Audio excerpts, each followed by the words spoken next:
Iraq के सैनिक तानाशाह सद्दाम हुसैन के महल के किस्से एक जमाने में विश्व भर में सुने सुनाए जाते थे। बताया जाता था कि सद्दाम ने अपनी सुख सुविधा के सारे साधन महल में जुटा रखे हैं। उसके बाथरूम में जो नल की टोटियां लगी थीं, वे सोने की थीं। एक एक टाइल्स बहुमूल्य पत्थरों की बनी थी। पर अपने अंतिम समय में सद्दाम हुसैन ये सब कुछ अपने साथ नहीं ले जा सका। वैसे ही जैसे हमारे देश में अखिलेश यादव और अरविंद केजरीवाल के महल उनके किसी काम नहीं आए। सद्दाम हुसैन ने पूरे 35 दिन तक अमेरिका और उसके मित्र राष्ट्रों को छकाया। अमेरिकी सेनाएं रोज घोषणा करती थीं कि आज हमने इतने टैंक मारे, उतने तोप उड़ा दिए। बाद में पता चला कि सद्दाम हुसैन ने जगह जगह प्लास्टिक के टैंक खड़े किए थे ताकि उन पर ही बम बरसाकर अमेरिकी सैनिक खुश होते रहें। पर सद्दाम हुसैन का ये झांसा बहुत दिन नहीं चल पाया।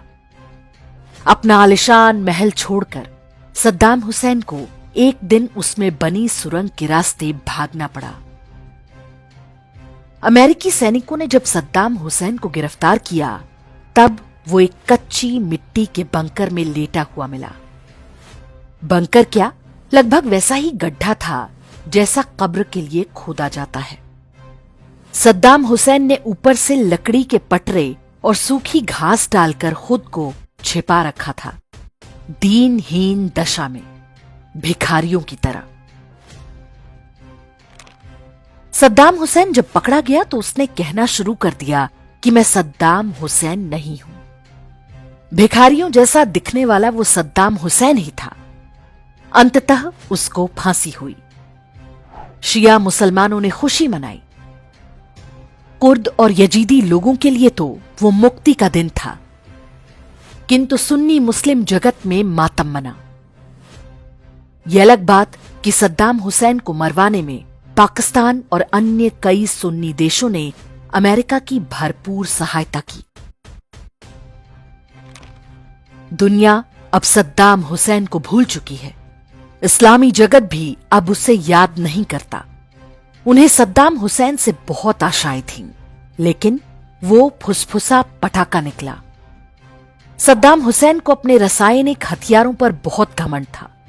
उसे मुस्लिम ब्रदरहुड पर बड़ा भरोसा था, और सबसे बड़ी बात कि उसे अपने तेल के कुओं की ताकत पर नाज था। पर सद्दाम हुसैन के हठ, सनक और तानाशाही में कुछ भी काम न आया। ईरान के अयातुल्लाह खामईनी भी सद्दाम हुसैन के दिखाए मार्ग पर चलते हुए उसी दुर्गति को प्राप्त होने को उत्सुक दिखते हैं। किसी अज्ञात बंकर में छुपे हुए हैं। आसपास के बिरादर मुल्क विश्वासघात की अपनी मूल मजहबी प्रकृति का प्रदर्शन कर रहे हैं।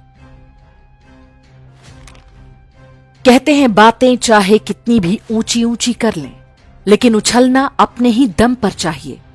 इसलिए भी कि मुस्लिम ब्रदरहुड की सरहद केवल आतंक तक ही है। वे एकजुट होकर केवल आपस में लड़ सकते हैं या कहीं पर आतंकवाद फैला सकते हैं। सीधी लड़ाई में मुस्लिम ब्रदरहुड के परखच्चे उड़ते देर नहीं लगती। तेल के कुएं अब मुस्लिम जगत का कवच कुंडल बनने को तैयार नहीं। तेल के कुएं आतंक और रक्तपात का लाइसेंस जब देते थे तब देते थे, अब वैसा कुछ नहीं होता। वो दौर भी अब नहीं रहा जब तलवार के दम पर पारसियों की धरती ईरान को जहन्नुम बना दिया गया। संस्कृत के शब्दों वाली उनकी फारसी भाषा को मजहबी पहचान से जोड़ दिया गया था। जो सबसे अच्छा हो रहा है वो ये कि वे आपस में ही एक दूसरे को नष्ट करने में जुटे हैं। जो विचारधाराएं मानवता के लिए खतरा बन चुकी हों, उनका समाप्त हो जाना ही उचित है। इसका तरीका चाहे जो भी हो।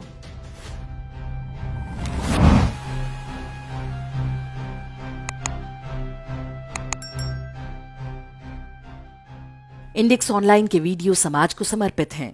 आप इनको डाउनलोड करके जैसे चाहे वैसे प्रयोग कर सकते हैं। चाहे तो आप हमारे टेलीग्राम चैनल से जुड़ सकते हैं। वहां सारे नए पुराने वीडियो आपको मिल जाएंगे। हमारे सोशल मीडिया लिंक हर वीडियो के डिस्क्रिप्शन में होते हैं। हमारा एकमात्र उद्देश्य हिंदू समाज को जागृत और एकजुट करना है। इसमें सहभागी बने। धन्यवाद।